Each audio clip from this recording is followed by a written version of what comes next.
everyone, my name is Natasha and today I'll be looking at The Lone Wolf and Cub. The Lone Wolf and Cub is written by Kazuo Koike and the art is drawn by Gozuki Kojima.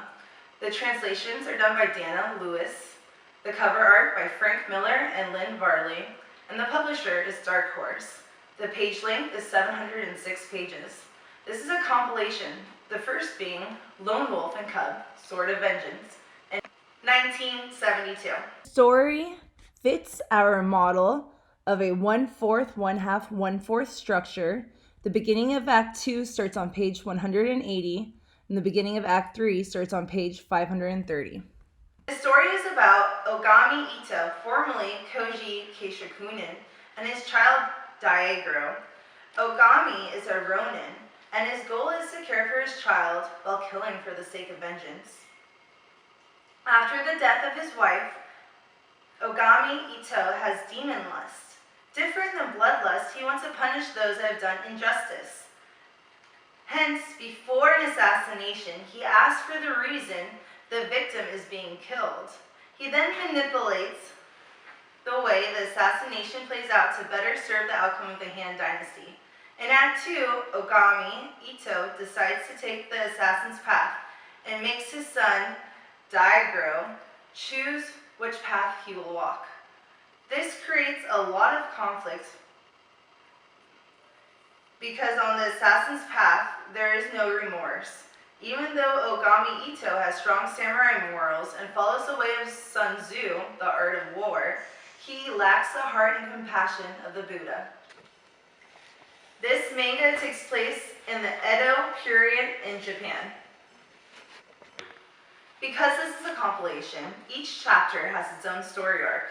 While looking at Volume 1 as a whole, there is a clear overall story of the evolving relationship between father and son, while the individual assassinations vary from chapter to chapter.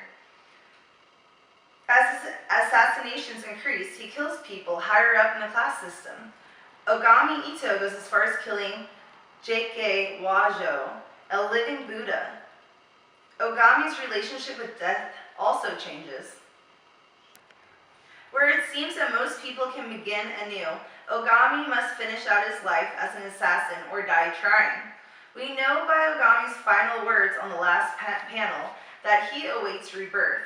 The white path between the rivers, when will our day come? Page 706. But unlike the Buddha that commits himself to let go of the ego, Ogami holds on to it, waiting for an honorable death. When you meet the Buddha, kill the Buddha. While Ogami Ito goes down the path of the assassin's road, he kills generals, inspectors, lords, and Buddhas. By following the art of war, he gains respect from the peasants around him, and he even at times is looked at as a mystical being himself. Where Ogami refuses to give up the path of the assassin's road, Sakon reminds Ogami of the samurai within him, and Ogami leaves shedding a tear, a reflection of the pain and death he has caused. Daigoro has the most prominent character arc within the series. He begins as a puppet to lure in victims for Ogami's assassinations. He seems to smile at death. He doesn't talk much until he sings. He never cries and is allegedly part wolf. Therefore, there are telepathic powers between Daigoro and Ogami.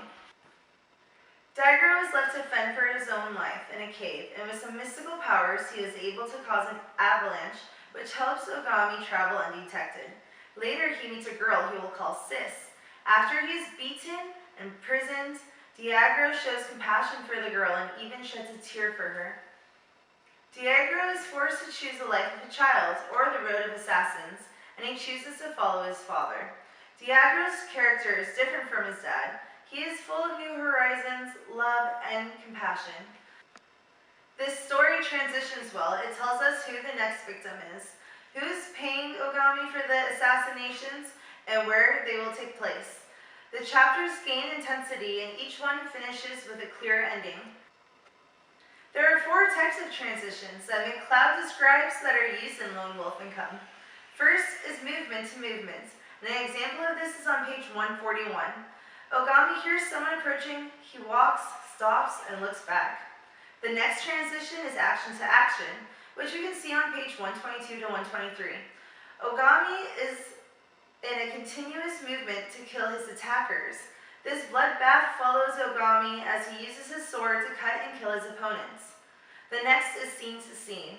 We can see this on page 10 to 11, where a man is hiring Ogami, and the following page takes place outside in a different setting and introduces our main characters. You can also check out another scene-to-scene transition on page 186 to 187, where Ogami and Diagro are traveling and they arrive into a town. The last kind of transition is aspect to aspect, which we can see on page 478. As Ogami is in meditation, he calls on the wolves, and all these different aspects are depicted in neighboring panels. Each page concludes the mini comic idea. For example, page 672. Sakun teaches Diagro to spin a top. In the first panel, he asks him if he knows how. He teaches the kid how to do it. The kid points at the toy, Papa Papa spinning. While reading this story, I never felt hindered by the text and images.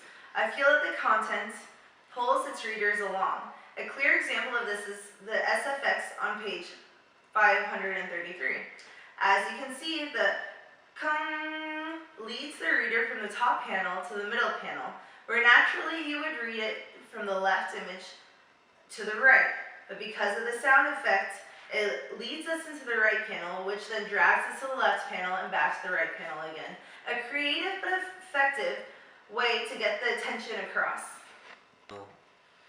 I would recommend this book to classmates that have an appreciation for manga, Japanese culture, and can handle gore. This is a complex book, and even though it can be enjoyed for its graphic pictures and repetitive storyline, if someone really wants to understand this book, they have to take some time to understand the life of a samurai, a ronin, Japanese philosophy, and the Sun Tzu.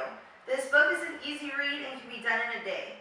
The characters besides Ogami and Diagro are non-repetitive. Even though the supporting characters have a historical background, it is hard to connect them together in the overall story.